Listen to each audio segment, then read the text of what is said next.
Hello. Welcome to Writer Wednesdays with Sara.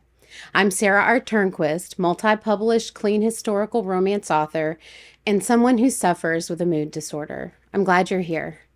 This week, I want to take a look at Ecclesiastes 7, verse 3. Here's what it says.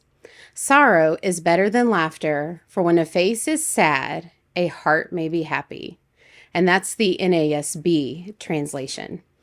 The NLT says it this way: sorrow is better than laughter, for sadness has a refining influence on us. This verse is found in a passage that talks about how it's better to go to a funeral than a party because death reminds us of our mortality and helps us live with greater purpose. But verse 3 specifically was one that God gave me in the midst of my deepest depression. And it's proven to be an enigma for me when I first read it. It just flat out didn't make sense.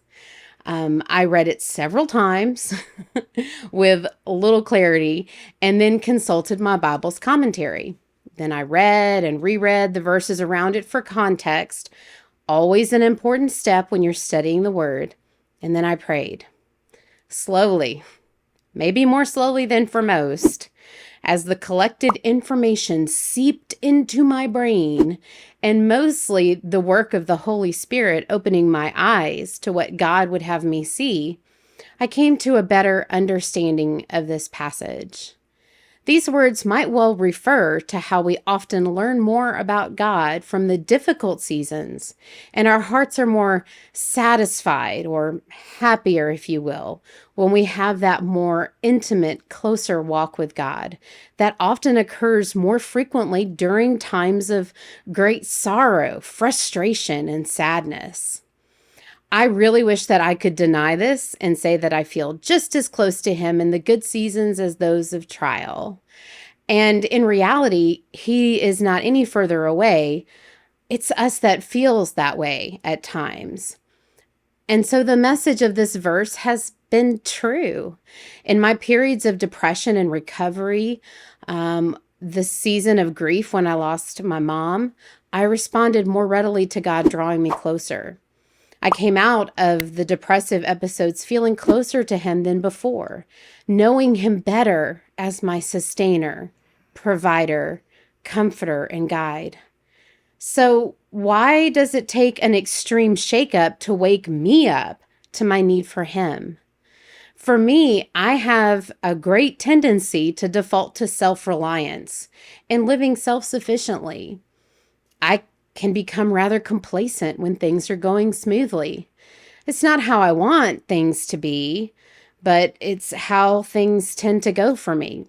Can you relate at all? Again, I want to iterate something. I'm not trying to say that God caused my depression to shake me up. Did He bring about my depression at all?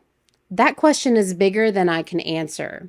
Certainly not in this venue, this platform.